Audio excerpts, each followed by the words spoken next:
The next morning, Alalula woke up and was tempted to test the atmosphere by taking off his mask outside, and he did.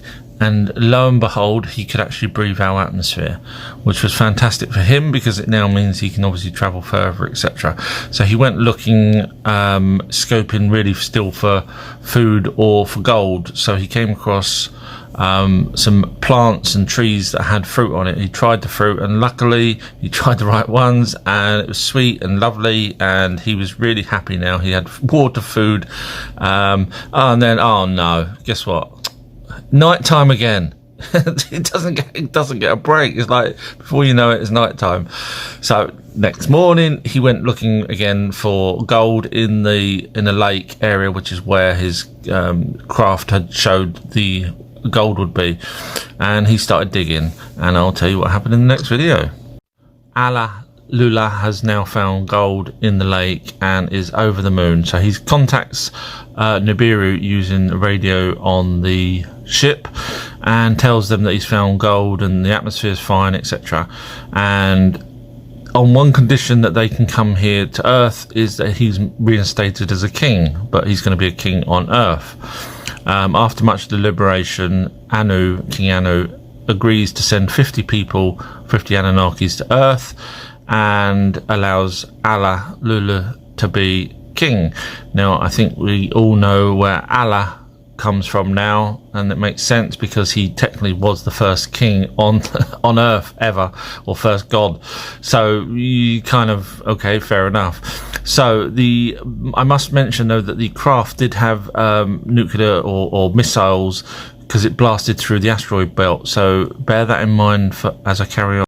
Bible versus ancient texts, and if you don't know that there's thousands of years, hundreds of thousands of years older texts, and it's not just in a book format, it's in stone tablets. So let's have a look, the comparisons between the two. In the chariot, the heroes hunkered down in the chariot. This is the Anunnaki spending the first night on Earth. They were greatly agitated. With quickened hearts the sun returned they awaited. Smiling when its rays appeared, they were joyful and backslapping. And it was evening, and it was morning, their first day on Earth it was. Well, think about this in terms of the Bible. On the first day, God created the heavens and the earth was out form and void. And the first day he created the day, he separated the day from the night. Well, that was their first day on Earth. And it was evening and it was morning. Their first day on Earth it was. Well, I'm going to tell you where the word actually dragon comes from and whether or not it's real. So I've said before that there's no such creature that's had two sets of arms and two legs. Now, unless it's a wyvern, which does only have one set of arms, which is the wings. But the Anunnaki, let's be honest, that's where it comes from. That's where the word dragon comes from. Now, to the Anunnaki, a dragon is a meteorite with a flaming head and a long tail. That's what they actually call a dragon. So that ends that problem. Now, what they call the smaller ones that don't have the sort of long tail are demons, which kind of makes sense because people say that demons are celestial beings. Well, celestial objects anyway. So when you look at the Chinese dragons, they would fire at the head and a long tail. That makes sense. So that ends that discussion. Almighty God or Anunnaki, there's only going to be one, and let's finally narrow this down over the next few videos.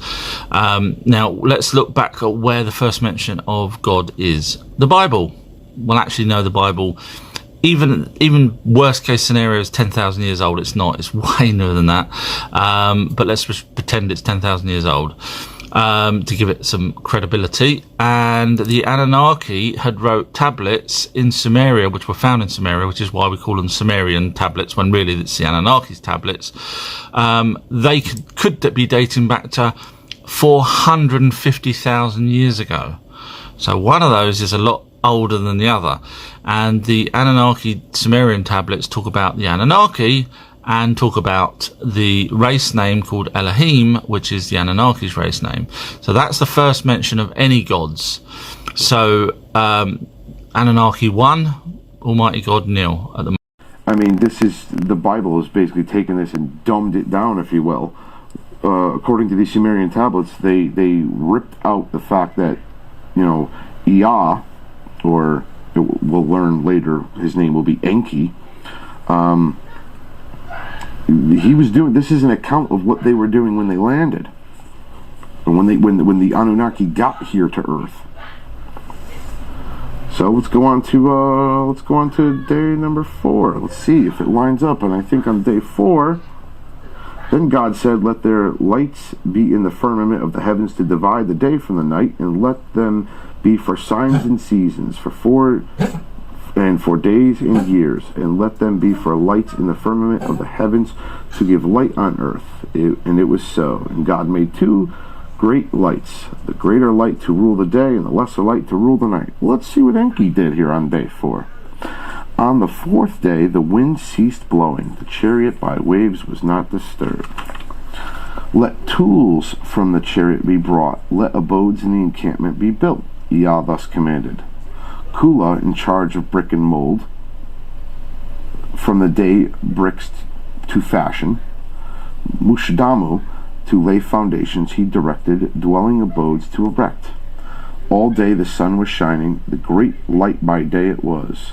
By eventime, Kingu, Earth's moon, in fullest and pale light on earth it cast, a lesser light to rule the night amongst the celestial gods accounted to be. Well, I'll be damned. And it was evening and it was morning, and the 4th day on earth it was. Let's go to the 5th day. 5th day, according to Bible, Torah, whatever you want. Excuse me. Then God said, "Let the waters abound with the abundance of living creatures. Let birds fly above across the face of the firmament of the heavens." So God created the great sea creatures and every living thing that moves, in which the waters abound, according to their king, every winged bird according to its kind. And God saw this, and it was good. And God blessed them, saying, "Be fruitful and multiply, and fill the waters in the seas. Let birds multiply on earth." So the evening and morning were the 5th day. And that's Genesis 1:20 to 23. So let's see what's happening here on day number 5 with Enki and his little band of marauders here. On the 5th day, Ea Ninurdsag, a boat of reeds to fashion, commanded. The measure of the marshes to take, the stretch of the swamplands to consider. So he's doing some making some maps and stuff, trying to figure out what the hell's around him. Olmosh, as a companion of Ea, took between